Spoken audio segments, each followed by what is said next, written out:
देखिए कार्बीन के अंदर अब इसमें हम लोग शुरू करते हैं स्टेबिलिटी ऑफ कार्बीन। ठीक है, तो आप लोग हेडिंग डालिएगा स्टेबिलिटी ऑफ कार्बीन।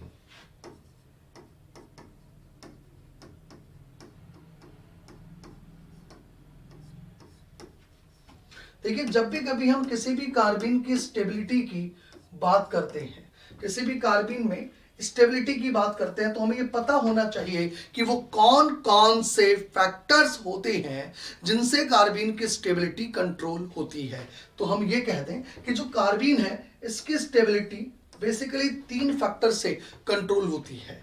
एक फैक्टर के बारे में कहा जाता है, एक फैक्टर होता है मल्टीप्लिसिटी। एक फैक्टर तो क्या होता है, मल्टीप्लिसिटी। ये लीजिए, एक तो मल्टीप्लिसिटी से हम इसकी स्टेबिलिटी को कंपेयर करते हैं। सेकंड, एक रेजोनेंस, रेजोनेंस से हम इसकी स्टेबिलिटी देखते हैं। और एक कार्बीन की स्टेबिलिटी देखी जाती है एरोमेटिसिटी से, एक देखी जाती है एरोमेटिसिटी से। ये 3 फैक्टर्स होते हैं जो कि कार्बीन की स्टेबिलिटी को कंट्रोल करते हैं। क्लियर? अब मैं इन फैक्टर्स को आपको समझा रहा हूं वन बाय वन, एक एक बात मैं क्लियर कर रहा हूं, जरा ध्यान से समझिएगा। राइट, तो यहां सबसे पहले बात करते हैं हम लोग इन फैक्टर्स में मल्टीप्लिसिटी की। क्लियर? तो देखो भाई, पहला फैक्टर है मल्टीप्लिसिटी। तो सबसे पहले आप लोग हेडिंग डालिएगा मल्टीप्लिसिटी। देखो भाई, मल्टीप्लिसिटी में क्या कहा जाता है वो जरा समझो। देखो जनरल बात की जाए ना, तो सिंगलेट एंड ट्रिपलेट कार्बीन में ट्रिपलेट कार्बीन की स्टेबिलिटी ज्यादा होती है। मतलब एक जनरल बात की मैं बात करूं तो इसका मतलब है कि जैसे मान लीजिए मैंने मिथाइलिन कार्बीन ली, मैं तो ये कार्बीन ले रहा हूं, मतलब यहां केवल एक मिथाइलिन कार्बीन की चर्चा हो रही है, एक जनरल बात हो रही है। तो मिथाइलिन के अंदर मैं ये कहूंगा कि जो ट्रिपलेट कार्बीन होती है, ट्रिपलेट वो मोर स्टेबल होती है सिंगलेट से। मतलब सिंगलेट और ट्रिपलेट में से ज्यादा स्टेबिलिटी किसकी है, ट्रिपलेट की। यानी मल्टीप्लिसिटी के बेसिस पर मैंने कहा triplet is more stable than singlet. अब क्यों, why triplet is more stable than singlet, इसका कारण क्या है, इसको समझाने के लिए मैं कार्बीन का एमओटी आपसे डिस्कस करता हूं कि आप एमओटी कंपेयर करो कार्बीन का, तो अपने आप आपको समझ में आएगा why triplet is more stable than singlet. Okay, और एमओटी समझते ही हम आराम से रेजोनेंस का कंसेप्ट भी अप्लाई करना सीख जाएंगे, और फिर एक फैक्टर और लगाएंगे एरोमेटिसिटी, और factors affecting stability of carbene हमारा पूरा कवर हो जाएगा। जरा देखेंगे कार्बीन का एमओटी अब हम लोग डिस्कस करते हैं। देखो अब मैं ले रहा हूं एमओटी ऑफ कार्बीन।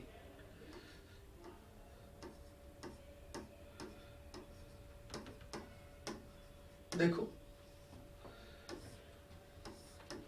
अगर मैं एमओटी ऑफ कार्बीन की बात करता हूं तो मैं सबसे पहले तो ये क्लियर कर दूं आप लोगों को कि जो कार्बीन होती है इसका हाइब्रिडाइजेशन हम क्या करके आए हैं, इसका हाइब्रिडाइजेशन हम sp2 पढ़कर आए हैं। ओके, तो कार्बीन का यहां पर ये मैंने sp2 हाइब्रिड ऑर्बिटल बनाया। ये लीजिए, ये मैंने कार्बन के sp2 हाइब्रिड ऑर्बिटल्स लिए कार्बीन के लिए। राइट, ये कार्बन मैंने लिया और ये कार्बन का sp2 हाइब्रिड ऑर्बिटल है।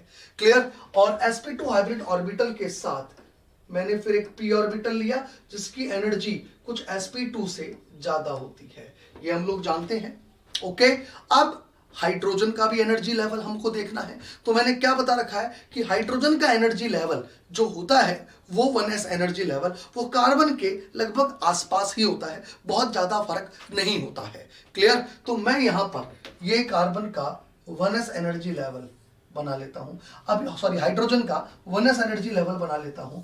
और आपको ये बता दूं, चूंकि 2 हाइड्रोजन्स हैं इसलिए मैं ये 1s एनर्जी लेवल यहां पर 2 लूंगा, बिकॉज दोनों हाइड्रोजन के 1s लेवल यहां पर लिए जाएंगे। अब होता क्या है, अब ये 1s लेवल और यहां से ये sp2 आपस में इंटरैक्ट होते हैं, और आपस में इंटरैक्ट होके बॉन्डिंग और anti bonding energy levels draw करते हैं। क्लियर? चलिए, तो हम ये कहते हैं कि यहां जब इसके 2 sp2 और इसके ये 1s हाइड्रोजन एटम्स के ये आपस में इंटरेक्ट होंगे तो हमारे को क्या देंगे, जरा आप लोग देखना। ये लीजिए हमारे को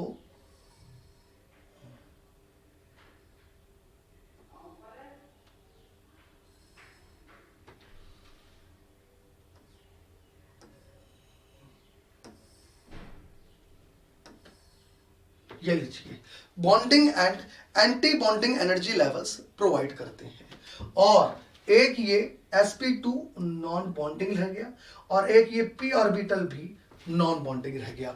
ये हमारे को एमओ डायग्राम कार्बिन का मिला।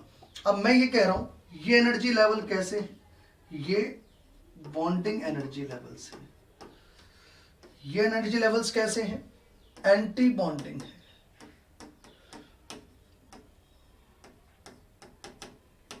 करेक्ट। और ये बीच में रह गए तो एनर्जी लेवल ये कैसे हैं, नॉन बॉन्डिंग एनर्जी लेवल्स हैं। और इन दोनों के बीच का ये जो एनर्जी डिफरेंस है, वो एनर्जी डिफरेंस हम कितना बना सकते हैं, ये एनर्जी डिफरेंस हम बता सकते हैं, ये एनर्जी डिफरेंस डेल ई। ये लीजिए ये एनर्जी डिफरेंस हमने कितना कहा, that is the del E. ये डेल ई कहा जाएगा।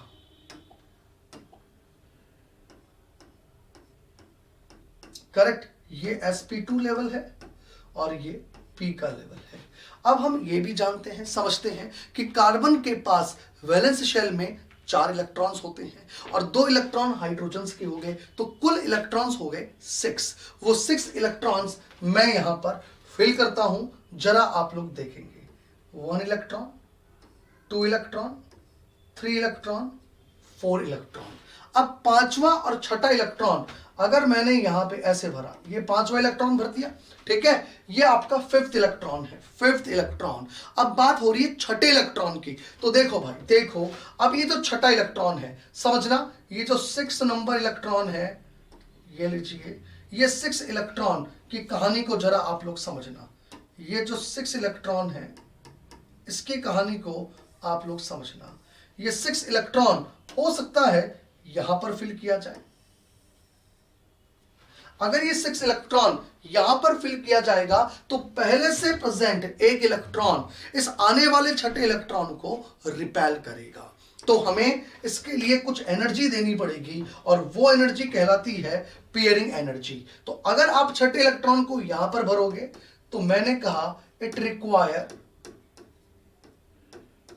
Pairing energy, it required pairing energy. आप समझना मेरी बात को, ये पेयरिंग एनर्जी की रिक्वायरमेंट करेगा। ओके। और अगर आपने इस 6 इलेक्ट्रॉन को यहां नहीं भरा, बल्कि आपने इस 6 इलेक्ट्रॉन को यहां भरा, इस जगह भरा, क्लियर, तो बताइए ये किसकी डिमांड करेगा, ये डिमांड करेगा इस डेल ई की, कि भाई इतनी एनर्जी दो मुझे, तब मैं वहां जाऊंगा, नहीं तो मैं यहीं चला जाऊंगा। मतलब ये तो पॉसिबिलिटीज हैं। तो मैं यहां क्या कह रहा हूं समझना, ये रिक्वायरमेंट किसकी करेगा, जरा मैं उसकी बात कर लेता हूं। मैं कहूं रिक्वायर्ड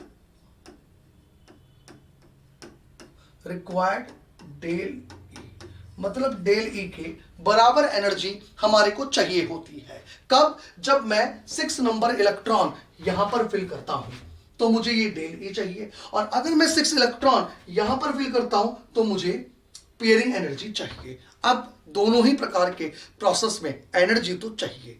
छठा इलेक्ट्रॉन फिल करोगे, अब ऑब्वियसली जहां कम एनर्जी चाहिए मैं वो काम करा लूंगा। तो जब एक्सपेरिमेंटली चेक किया गया तो क्या देखा गया, जो एक्सपेरिमेंटली रिजल्ट्स थे वो क्या थे, जरा देखेंगे।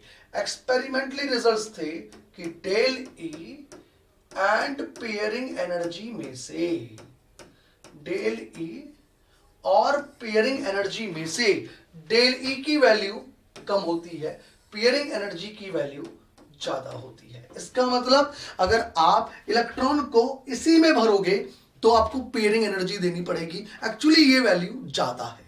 और अगर इलेक्ट्रॉन को यहां ना भर के ऊपर भर दोगे तो डेल ई देनी पड़ेगी, इतना एनर्जी डिफरेंस के बराबर एनर्जी देना पड़ेगा, और ये एनर्जी पेयरिंग एनर्जी की तुलना में कम है। तो अगर ये डेल ई का वैल्यू पेयरिंग एनर्जी की वैल्यू से कम है तो इसका क्या मतलब हुआ कि ट्रिपलेट स्टेट जब हम जनरेट करेंगे, इलेक्ट्रॉन को यहां भरते हैं, है ना, इलेक्ट्रॉन को यहां भरते हैं। ये देखो छठा इलेक्ट्रॉन अगर यहां है तो आपने पेयरिंग करा दी, सिंगलेट बना ली। और अगर आपने छठा इलेक्ट्रॉन यहां भरा तो ट्रिपलेट बना ली।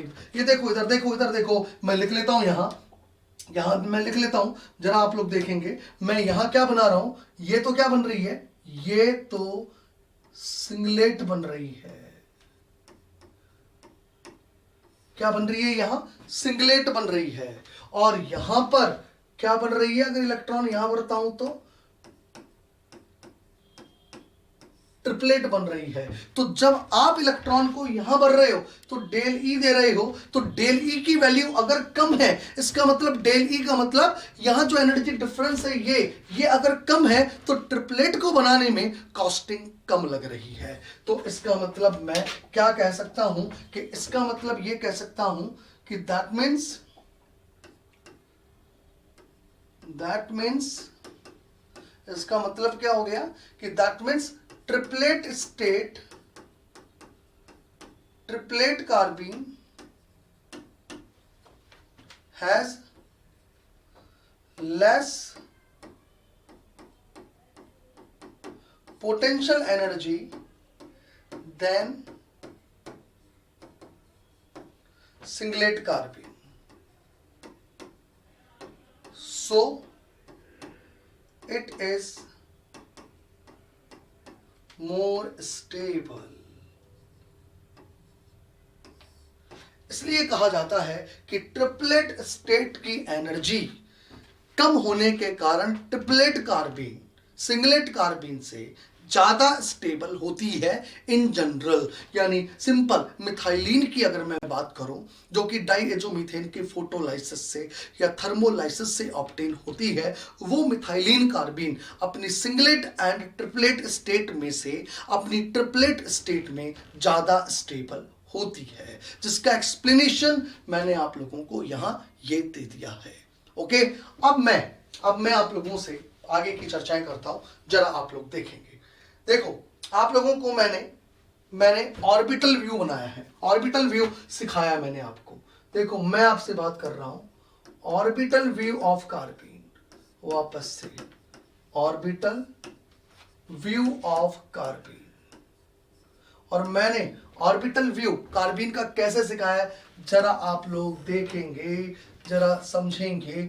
एक होती है सिंगलेट कार्बीन, है ना, और एक होती है ट्रिपलेट कार्बीन। दोनों का मैं ऑर्बिटल व्यू आपसे डिस्कस कर रहा हूं, जरा आप लोग समझेंगे।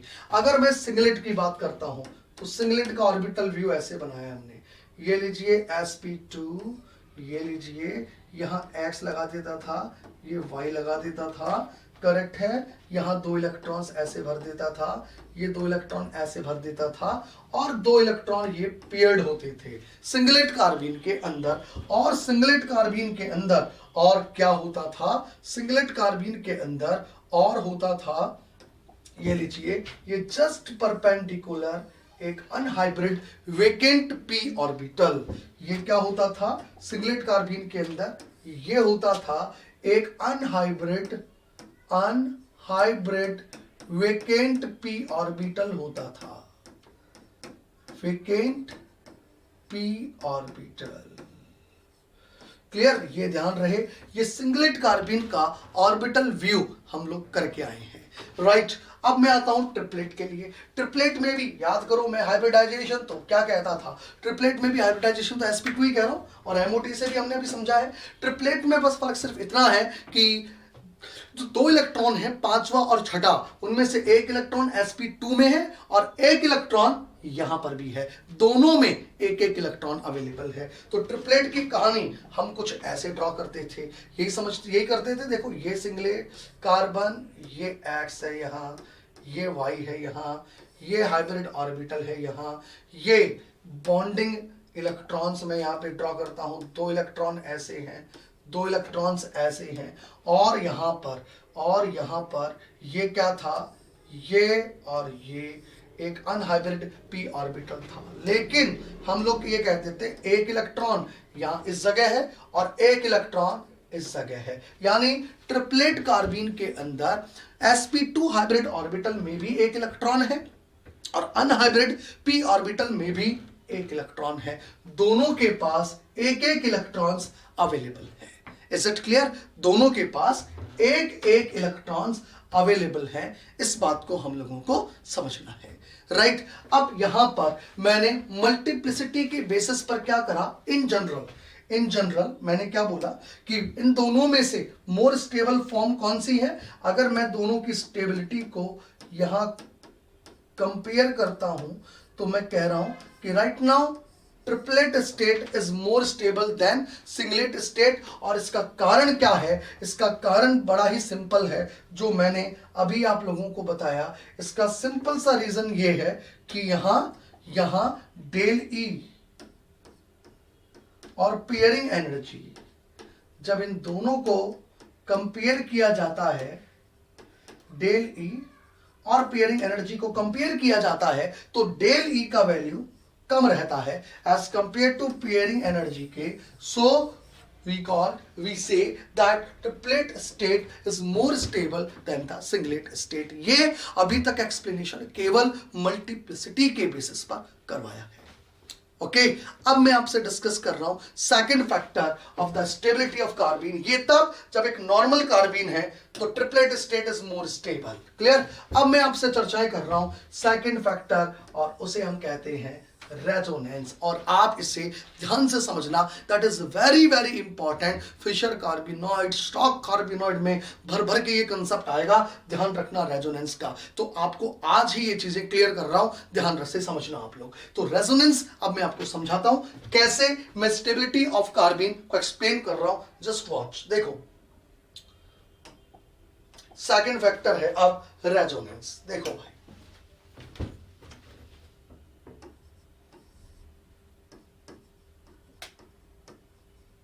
सेकेंड फैक्टर में अब रेजोनेंस एक्सप्लेन कर रहा हूं।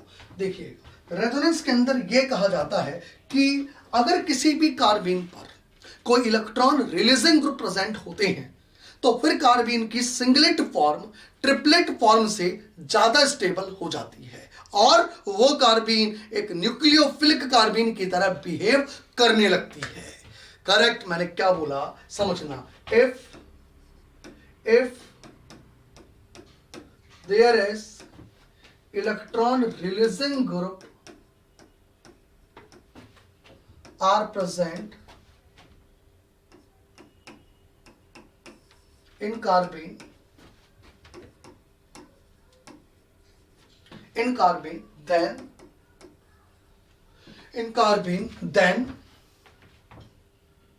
then their singlet form is more stable than triplet form।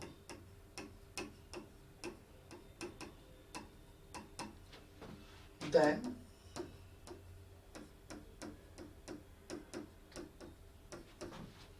Triplet form, मतलब ऐसे स्थिति में सिंगलेट फॉर्म की स्टेबिलिटी ट्रिपलेट फॉर्म की स्टेबिलिटी से ज्यादा हो जाती है। कब? जब कार्बीन में इलेक्ट्रॉन रिलीजिंग ग्रुप प्रेजेंट होते हैं। क्लियर? ये ध्यान रखना। और साथ में मैं ये कह दूं, और ऐसी कार्बीन न्यूक्लियोफिलिक कार्बीन की तरह बिहेव करने लगती है। सच type of carbene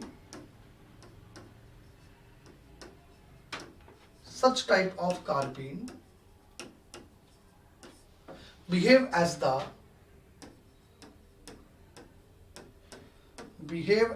the nucleophilic carbene।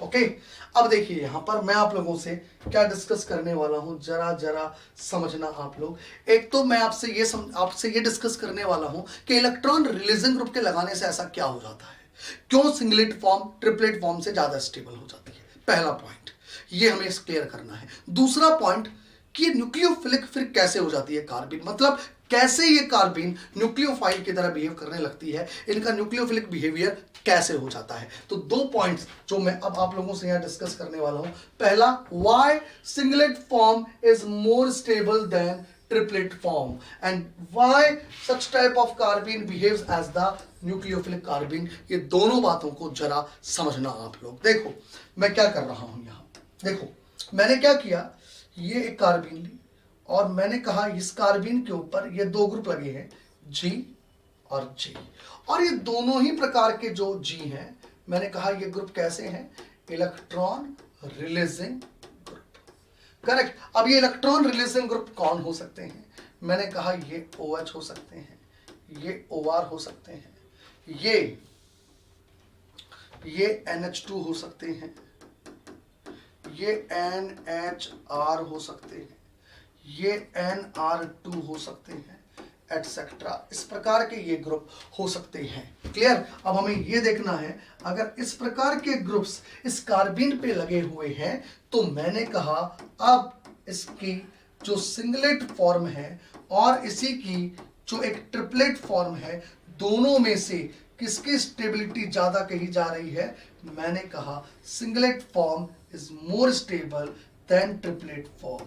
अब स्टेबिलिटी सिंगलेट की ट्रिपलेट से ज्यादा कही जा रही है। अब ऐसा क्यों, वाई, ऐसी स्थिति में क्यों सिंगलेट ज्यादा स्टेबल है, यही तो समझना है। बहुत सिंपल सी बात है, जरा आप लोग देखेंगे। देखो इलेक्ट्रॉन रिलीजिंग ग्रुप का मतलब होता है यहां इनके ऊपर कम से कम एक लोन पेयर अवेलेबल है। इलेक्ट्रॉन रिलीजिंग ग्रुप का मतलब यह होता है कि इस G के पास कम से कम एक लोन पेयर अवेलेबल है। अब इस लोन पेयर से होगा क्या, जरा आप देखेंगे। देखिए ये लोन पेयर का कमाल क्या है, जरा आप ये देखेंगे। लोन पेयर का कमाल ये है कि जब इस कार्बीन में ये इलेक्ट्रॉन रिलीजिंग ग्रुप लगे हुए हैं, करेक्ट, और इस कार्बीन के अंदर ये एक sp2 हाइब्रिड ऑर्बिटल है और इस कार्बीन में ये एक अनहाइब्रिड p ऑर्बिटल है, ये लीजिए ओके। और मैं कह रहा हूं इस G के पास ये लीजिए एक लोन पेयर अवेलेबल है,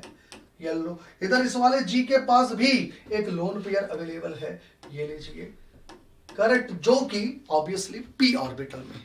अब मैं ये कह रहा हूं कि मान लेते हैं कि ये जो कार्बीन मैंने बनाई है ये सिंगलेट है, मान लेते हैं ये कार्बीन कैसी है, सिंगलेट है। ओके चलो जी, तो देखो इसको मैंने कहा ये सिंगलेट कार्बीन है, बहुत ध्यान से समझना यार, है ना। और मैंने क्या करा, ये दोनों इलेक्ट्रॉन इसलिए ऐसे भर दिए और p ऑर्बिटल को वेकेंट कर दिया, करेक्ट। अब एक बात बताओ यार, एक बात बताओ, अगर मैंने सिंगलेट इसको बनाई है तो इसका मतलब मैंने इसको क्या दे रखा है, अरे अगर मैंने ये सिंगलेट बनाई है तो मैंने इसको क्या दे रखा है, आप कहोगे मैंने इसको पेयरिंग एनर्जी दे रखी है। मैंने क्या दे रखी है, इसको पेयरिंग एनर्जी दे रखी है, भर भर के पेयरिंग एनर्जी ले भैया, तभी तो सिंगलेट बनेगी, ठीक है। तो इसका मतलब आपने ये कहा कि यहां क्या दे रखी है, इसको पेयरिंग एनर्जी, यानी पेयरिंग एनर्जी इसके पास अभी इस वक्त अवेलेबल है, ये लीजिए पेयरिंग एनर्जी। क्लियर। चलो जी आगे देखो, अगर मैं ये कह दूं आपको कि ऐसे मान लो यार ये कार्बीन सिंगलेट की जगह अगर ट्रिपलेट है तो स्थिति क्या है, जरा वो भी देख लेते हैं।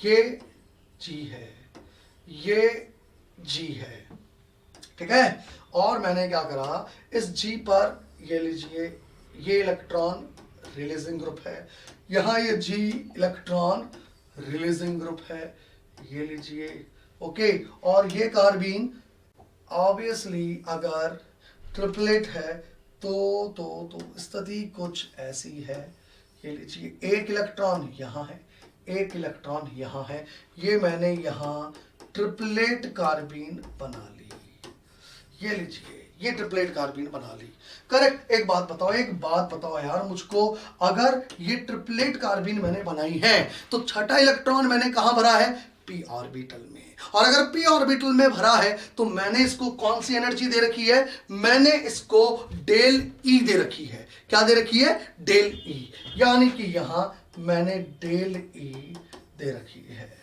अब एक मेरी छोटी सी बात, अभी इतनी देर से मैं जो डिस्कस कर रहा हूं उसको मैं फिर से रिकॉल करता हूं। डेल ई और पेयरिंग एनर्जी में से दोनों में से कौन सी एनर्जी कम है, तो आप कहोगे डेल ई कम होती है।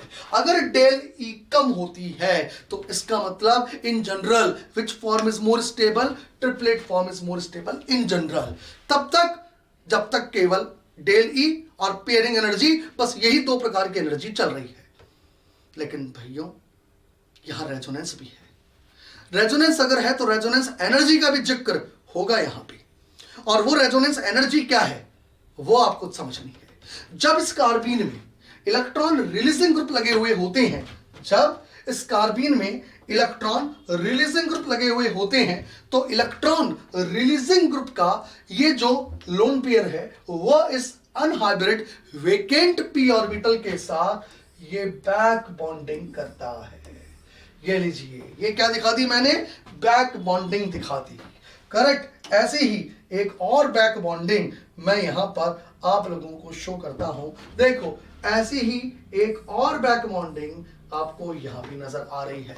क्लियर। अब ये बैक बॉन्डिंग जैसे इस कार्बीन पर होगी, जिसको आप कहते हो रेजोनेंस, ये क्या हो रहा है, रेजोनेंस। ये इलेक्ट्रॉन जो है वो डीलोकलाइज्ड हो गए कार्बन पर प्रेजेंट अनहाइब्रिड पी ऑर्बिटल के अंदर।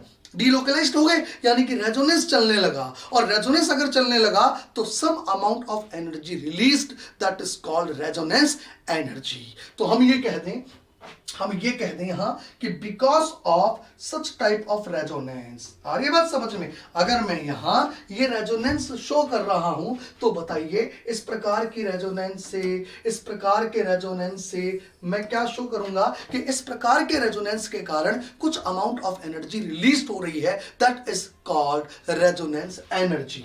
यानी मैं ये कह दूं आप लोगों को, समझना आप लोग,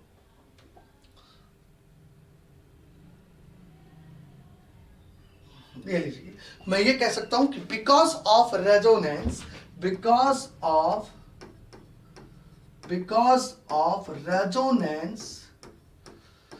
रेजोनेंस का मतलब हो गया ये जो मैं बैक बॉन्डिंग आप लोगों से डिस्कस कर रहा हूं, ये सब चीजें हम जानते हैं। ये लीजिए, some amount of energy is released,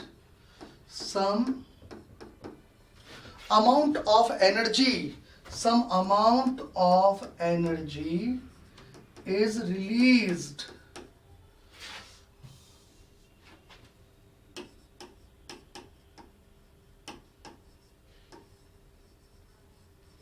called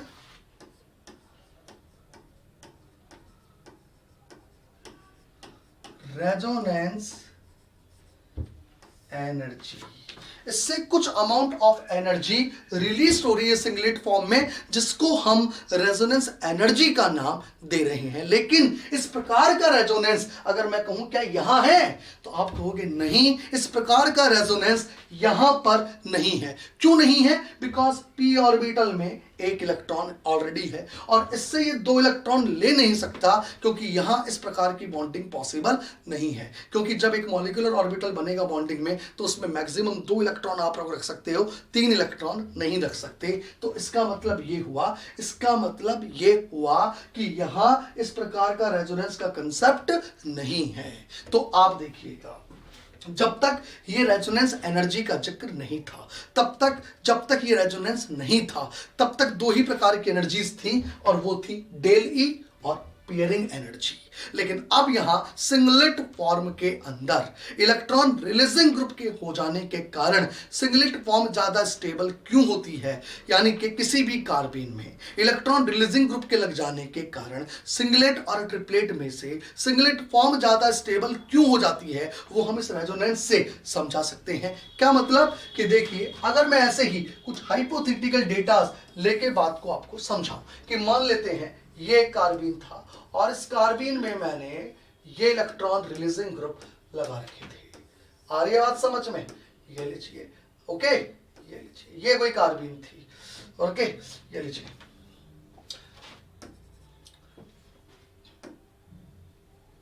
अब ये कार्बीन 2 प्रकार की हो सकती है। 2 प्रकार की कौन सी हो सकती है? मैंने कहा ये कार्बीन सिंगलेट और ट्रिपलेट दोनों में से कोई भी हो सकती है। इलेक्ट्रॉन रिलीजिंग ग्रुप लगा हुआ है, ये सिंगलेट और ट्रिपलेट दोनों में से हो सकती है। और मैं कह रहा हूं which one is more stable, मैंने कहा दोनों में से अगर मैं स्टेबिलिटी की बात करता हूं, अरे मैं स्टेबिलिटी की बात करता हूं तो दोनों में से ज्यादा स्टेबल कौन है? Singlet form is more stable. ये तो कहा क्यों? बिकॉज अब यहां अकेली दो प्रकार, मतलब अब इसके अंदर केवल ये दो ही प्रकार की एनर्जी नहीं है। क्या मतलब? माना सिंगलेट फॉर्म बनाते वक्त मैंने पेयरिंग एनर्जी दी और मैंने कहा माना मैंने पेयरिंग एनर्जी 25 किलो कैलोरी दे दी, मान लेते हैं, और ट्रिपलेट फॉर्म बनाने के लिए डेल ई देते हैं, माना डेल ई की वैल्यू केवल 18 किलो कैलोरी थी, राइट? ये लीजिए, ये मैंने प्लस करी, प्लस दी, ये मैंने दी। तो जब तक केवल इन दो एनर्जी का जिक्र है तब तक मैं कहूं ट्रिपलेट फॉर्म में कम एनर्जी देनी पड़ रही है, इसलिए ट्रिपलेट फॉर्म की स्टेबिलिटी ज्यादा होगी अगर केवल ये दो प्रकार की ही एनर्जी होती तो। लेकिन यहां जब इलेक्ट्रॉन रिलीजिंग ग्रुप लगे होते हैं तो रेजोनेंस भी होता है, यानी रेजोनेंस फैक्टर यहां काम कर रहा है, और रेजोनेंस फैक्टर अगर काम कर रहा है तो रेजोनेंस के कारण some amount of energy release भी होगी, that is called resonance energy. और मैं मान लेता हूं कि यहां रिलीज होने वाली जो एनर्जी है वो -10 किलो कैलोरी है, करेक्ट? तो 25 दी, 10 किलो कैलोरी रिलीज करा ली, कुछ थोड़ा सा मैंने एक्सपेंस कर दिया, मुझे पता था आगे जाके रेजोनेंस मिल जाएगा, तो हमने यहां 25 किलो कैलोरी दी और रेजोनेंस से 10 किलो कैलोरी वापस ले ली, रिलीज करवा ली। तो बताओ यार, जब हिसाब किताब हुआ, जब पूरा हिसाब किताब हुआ तो बताइए ओवरऑल क्या रिजल्ट आया? ओवरऑल रिजल्ट आया यहां तो केवल 15 ही किलो कैलोरी देनी पड़ी। अरे केवल कितनी देनी पड़ी? 15 ही किलो कैलोरी देनी पड़ी, और वहां कितनी दे के बैठे हैं? 18 किलो कैलोरी दे के बैठे हैं। तो बताइए दोनों में से किसकी एनर्जी ओवरऑल कम हुई? हम कहेंगे सिंगलेट फॉर्म की ओवरऑल एनर्जी कम रही, इसीलिए सिंगलेट फॉर्म की स्टेबिलिटी ज्यादा बोली जाती है। कब? जब कार्बीन में रेजोनेंस होता है, इसीलिए कहा कार्बीन की स्टेबिलिटी पे रेजोनेंस का भी इफेक्ट पड़ता है। तो इसका मतलब जब भी कभी किन्हीं भी कार्बीन्स के अंदर, इधर देखो, इधर देखो, इधर देखो, इसका मतलब जब भी कभी किसी भी कार्बीन के अंदर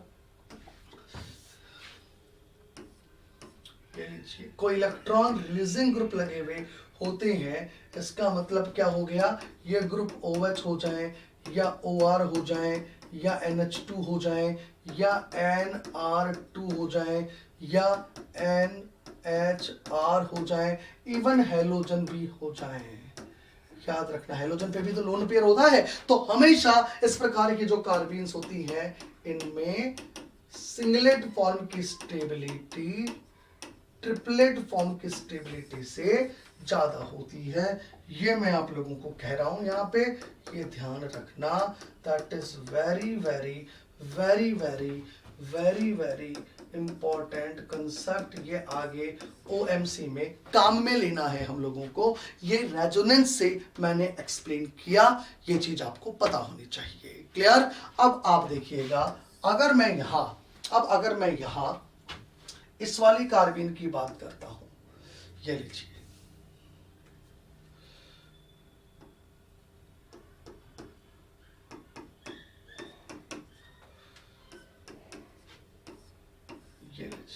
ये कार्बीन है। तो बताइए, कहिए मुझे कि ये कार्बीन के ऊपर मैंने इलेक्ट्रॉन रिलीजिंग ग्रुप लगा रखे हैं, तो आप कहोगे यस नाइट्रोजन लगा है, और नाइट्रोजन के पास लोन पेयर होता है, दैट मींस ये इलेक्ट्रॉन रिलीजिंग ग्रुप है। तो बताइए इसके अंदर कौन सी फॉर्म ज्यादा स्टेबल है? सिंगलेट ज्यादा स्टेबल है या ट्रिपलेट ज्यादा स्टेबल है? तो आप कहोगे सिंगलेट और ट्रिपलेट में से यहां सिंगलेट की स्टेबिलिटी ज्यादा है, जिसका कारण अभी मैंने आप लोगों को समझाया है। करेक्ट? ये ज्यादा स्टेबल है। Clear? Singlet form is more stable, ये तो क्लियर हो गया। तो why singlet form is more stable than triplet carbene when there is a resonance? इसको मैंने एक्सप्लेन कर दिया है, बिकॉज रेजोनेंस के कारण रेजोनेंस एनर्जी रिलीज होती है। लेकिन रेजोनेंस एनर्जी तभी रिलीज हो सकती है जब कार्बीन सिंगलेट हो, क्योंकि वहां वेकेंट p ऑर्बिटल अवेलेबल रहता है, और इससे ये जो हम थोड़ी बहुत पेयरिंग एनर्जी ज्यादा दे देते हैं वो कंपनसेट हो जाती है, और ओवरऑल सिंगलेट फॉर्म की एनर्जी कम रहती है, और इसीलिए सिंगलेट फॉर्म का स्टेबिलिटी ट्रिपलेट फॉर्म का स्टेबिलिटी से ज्यादा होता है। Is it clear? अब मैं आगे की बात करता हूं, जरा देखेंगे आप लोग। अगर मैं अब इस कार्बीन के अंदर ये कह दूं, अगर यहां ये कह दिया जाए कि क्या इधर वेकेंट p ऑर्बिटल है, तो आप कहोगे यस, इसके पास वेकेंट p ऑर्बिटल अवेलेबल है। क्या अवेलेबल है?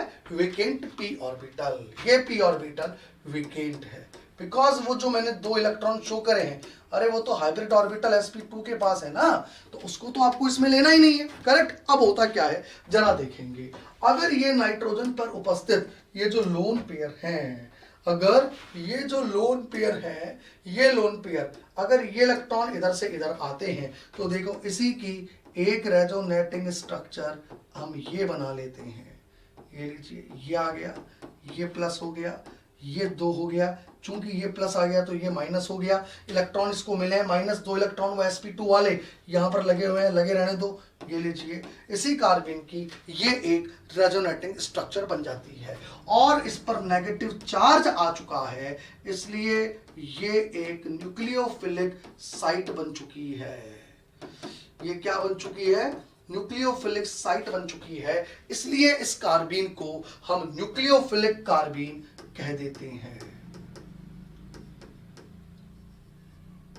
इसलिए ऐसी कार्बीन क्या कहलाती है?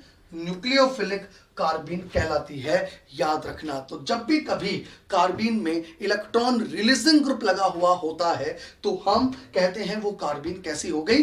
न्यूक्लियोफिलिक कार्बीन, और उसको मैंने रेजोनेटिंग स्ट्रक्चर से शो करके समझा दिया है। लेकिन आप इसमें याद रखिएगा, अगर मैं यहां डाई हेलो कार्बीन लूं, आप इसको समझना, अब मैं इसमें एक एक्सेप्शन की बात कर रहा हूं, थोड़ा सा इस बात को आप लोगों को ध्यान रखना है ना। क्या है कि अगर मैं यहां डाई हेलो कार्बीन की बात कर रहा हूं, एक्सेप्शन है die halo carbene. Die halo carbene क्या हो गई? ये लीजिए, ये हेलोजन, और ये हेलोजन याद रहे फ्लोरीन, क्लोरीन, ब्रोमीन, आयोडीन, ये हो सकती है।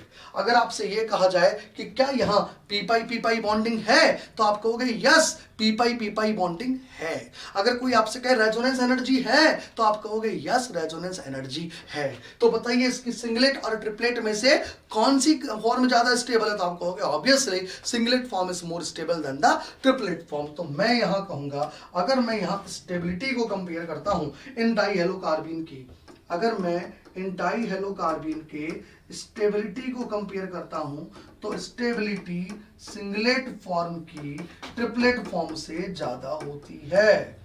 बिल्कुल, कहीं दिक्कत नहीं है। लेकिन कोई आपसे कहे कि ये कार्बीन इलेक्ट्रोफिलिक है या न्यूक्लियोफिलिक है, तो आप कहोगे लेकिन कार्बीन इलेक्ट्रोफिलिक है, बिकॉज हेलोजन का at the same time -I effect भी वर्क कर रहा है। तो याद रहे, form singlet is more stable than triplet, but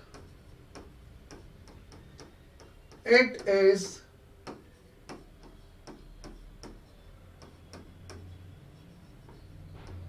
electrophilic in nature। लेकिन ये इलेक्ट्रोफिलिक नेचर की होती है, ये आप लोग ध्यान रखिएगा, but it is electrophilic in nature. ये आपको बिल्कुल अच्छे तरीके से पता होना चाहिए। Right, it is electrophilic in nature. तो आप ध्यान रखना, वो सभी कार्बीन्स जिनमें इलेक्ट्रॉन रिलीजिंग ग्रुप होते हैं, ओके, वो सारी की सारी सिंगलेट फॉर्म स्टेबल ज्यादा होती है ट्रिपलेट फॉर्म की तुलना में। Singlet form is more stable in triplet form, clear, electron releasing group के कारण। और ये सभी कार्बीन न्यूक्लियोफिलिक होती है except di halo carbene, because halogen का साथ में -I इफेक्ट भी वर्क करता है। वो सिंगलेट फॉर्म ट्रिपलेट फॉर्म की तुलना में वहां ज्यादा स्टेबल है, बट वो इलेक्ट्रोफिलिक कहलाती है बिकॉज ऑफ -I इफेक्ट, है ना। इलेक्ट्रोफिलिक इन नेचर, इसका कारण क्या है? -I effect of halogen. ये आप लोगों को पता होना चाहिए, -I इफेक्ट ऑफ हेलोजन के कारण। चलिए, ये दूसरा फैक्टर मैंने आपको समझा दिया है, रेजोनेंस। तो रेजोनेंस में आपने क्या देखा कि जहां कहीं भी जब भी कभी कार्बीन में इलेक्ट्रॉन रिलीजिंग ग्रुप लगा हुआ होता है, तो बिकॉज ऑफ द रेजोनेंस उनकी सिंगलेट फॉर्म की स्टेबिलिटी ट्रिपलेट फॉर्म से ज्यादा हो जाती है और ऐसी कार्बीन न्यूक्लियोफिलिक कार्बीन बन जाती है। तो इसको मैंने पूरी तरह से एक्सप्लेन कर दिया है, और इसका एक एक्सेप्शन भी है, उस एक्सेप्शन को भी मैंने आपको समझा दिया है। ओके, और अब मैं इसके अंदर अगला next very very important factor आपसे डिस्कस कर रहा हूं। ये कभी भी सवाल आ जाएगा, याद रखना। तीसरा फैक्टर जो होता है वो है एरोमेटिसिटी। तीसरा फैक्टर क्या होता है? एरोमेटिसिटी। देखो भाई, एरोमेटिसिटी से भी हम कार्बीन की स्टेबिलिटी को एक्सप्लेन करते हैं, जरा देखेंगे आप लोग। देखो देखो भाई, देखो मुझे एक आप बात बताएंगे मुझे बताएंगे ये स्पीशीज कैसी है? फटाफट रिप्लाई करेंगे आप लोग, बताएंगे ये स्पीशीज क्या है, ये स्पीशीज क्या है, जरा आप लोग बताएंगे। ये दोनों स्पीशीज कौन है? ये एरोमेटिक है, एंटी एरोमेटिक है, या नॉन एरोमेटिक है? फटाफट बताएंगे ये क्या है। ये दोनों स्पीशीज कौन है? एरोमेटिक है, एंटी एरोमेटिक है, या नॉन एरोमेटिक है? बताइए कैसी है ये? एरोमेटिक। यस, बिल्कुल बिल्कुल सब जानते हो। देखो आप लोग, you all are very intelligent, I know very well. मुझे पता है आप सभी लोग, सभी बुद्धिजीवी लोग हो। एरोमेटिक है, ठीक है, ये एरोमेटिक है बिल्कुल, क्योंकि आपको पता है यहाँ 2 पाई इलेक्ट्रॉन डीलोकेलाइज्ड है। क्लियर? यहाँ 2 पाई इलेक्ट्रॉन डीलोकेलाइज्ड है और यहाँ 6 पाई इलेक्ट्रॉन डीलोकेलाइज्ड है। बिल्कुल, ये हम लोग जानते हैं। अब मैं जरा मॉडिफिकेशन करता हूं इसके अंदर, आप लोग देखेंगे मैं कुछ मॉडिफिकेशन करता हूं इसके अंदर। मैंने क्या किया यार, इसके अंदर ये जो कार्बीन, ये जो कार्बोकेटाइन है, यहां इसकी जगह मैंने कार्बीन बना दी। ये लीजिए, करेक्ट। ऐसे ही यहां पर भी मैंने कार्बीन बना दी। ये लो भाई, ये देखो क्या गजब कर दिया मैंने इसमें, मैंने यहां कार्बीन बना दी। तो आप कहोगे कोई बात नहीं, बना लेने दो, बिकॉज अगर मैं ये कहूं कि ये कार्बीन सिंगलेट कार्बीन है, तो सिंगलेट कार्बीन के अंदर ये दोनों इलेक्ट्रॉन sp2 हाइब्रिड ऑर्बिटल में है और अनहाइब्रिड p ऑर्बिटल पूरी तरह से वेकेंट है। अरे देखो देखो, ये 3 मेंबर्ड रिंग है, ये 3 मेंबर्ड रिंग है, ये 3 मेंबर्ड रिंग। क्लियर? ये डबल बॉन्ड है और ये जो 2 इलेक्ट्रॉन है ये sp2 हाइब्रिड ऑर्बिटल में है। दोनों इलेक्ट्रॉन वो मॉलिक्यूलर प्लेन में है और p ऑर्बिटल अभी भी पूरा खाली पड़ा हुआ है। तो ये 2 पाई बॉन्ड के 2 इलेक्ट्रॉन है, अगर इस p ऑर्बिटल के थ्रू डीलोकेलाइज्ड हो जाए तो ये कंपाउंड अभी भी एरोमेटिक है। और ये एरोमेटिसिटी तभी रखेगा, ये एरोमेटिसिटी याद रखिएगा तब ही रखेगा जब ये एरोमेटिसिटी तभी रखेगा जब ये सिंगलेट फॉर्म में एग्जिस्ट करेगा। इसका मतलब ऐसी कार्बीन भी सिंगलेट फॉर्म में ज्यादा स्टेबल है as compare to triplet carbene के।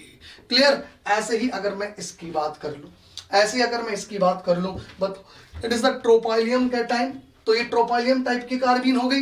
इसके अंदर भी अगर मैं आपसे ये कहूं, अगर ये दोनों इलेक्ट्रॉन sp2 हाइब्रिड ऑर्बिटल में ही हैं, ये दोनों इलेक्ट्रॉन किसमें? sp2 हाइब्रिड ऑर्बिटल में, तो बाकी p ऑर्बिटल आपका वेकेंट है। उस वेकेंट p ऑर्बिटल के थ्रू अगर ये 6 इलेक्ट्रॉन डीलोकेलाइज्ड हो जाएं तो ये कार्बीन भी कैसी हो जाएगी? एरोमेटिक। तो इसके अंदर एरोमेटिसिटी याद रहे तब ही आएगी जब ये कार्बीन सिंगलेट फॉर्म के अंदर एग्जिस्ट करेगी, यानी इसमें भी सिंगलेट फॉर्म ही ट्रिपलेट फॉर्म से ज्यादा स्टेबल होगी। तो तीसरा फैक्टर जो कार्बीन की स्टेबिलिटी पे कंट्रोल करता है वो है एरोमेटिसिटी। अगर सिंगलेट फॉर्म के अंदर ये कार्बीन्स एग्जिस्ट करें तो इनमें एरोमेटिक कैरेक्टर्स रहेंगे और जो इन कार्बीन की स्टेबिलिटी को बढ़ाते हैं। यानी ये कार्बीन भी सिंगलेट फॉर्म में एग्जिस्ट कर रही है, ये कार्बीन भी सिंगलेट फॉर्म के अंदर एग्जिस्ट कर रही है। ये तीसरा फैक्टर हो गया एरोमेटिसिटी। और इसमें एक चीज और सीखी आज आपने कमाल की, और वो कमाल की चीज क्या है? वो कमाल की चीज है इसके अंदर, इन कार्बीन के अंदर एरोमेटिक कैरेक्टर। कोई आपसे कहे बताइए ये कंपाउंड कैसा है, एरोमेटिक है, एंटी एरोमेटिक है, नॉन एरोमेटिक है, तो आप कहोगे एरोमेटिक है। बताइए ये कंपाउंड एरोमेटिक है, एंटी एरोमेटिक है या नॉन एरोमेटिक है, आप कहोगे एरोमेटिक है। ये दोनों ही कंपाउंड एरोमेटिक है, एरोमेटिसिटी रखते हैं। क्लियर? तो ये 3 फैक्टर हमने स्टेबिलिटी ऑफ कार्बीन के देखे। पहले simple MOT based, multiplicity based, और फिर हमने रेजोनेंस का इफेक्ट लगाया, फिर हमने एरोमेटिसिटी लगाया। ठीक है, चलिए उतारेंगे।